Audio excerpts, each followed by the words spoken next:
ìfẹ́ náà fi ọ̀nà ọ̀gẹ́lẹ̀ owó tó wà ní ẹ̀gbọ́ òhánì. owó tọ̀rọ̀ náà ní fi o owó tọ̀rọ̀ náà kù fi o.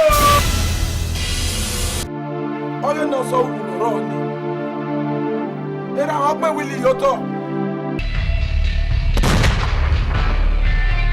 èèmọ̀ ẹ̀rọ wà pé wíìlì.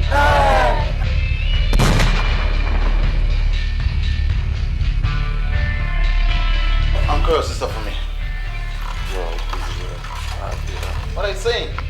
The first governor general of Nigeria. The first governor of Nigeria, Tafana Bafawa.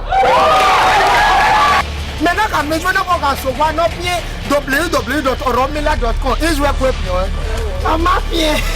Ça va café massif comme quoi? On a loué comme ça. I don't like this shit. I love you. You are a fool. What is the full meaning of ECOWAS? I don't speak English. Asaba.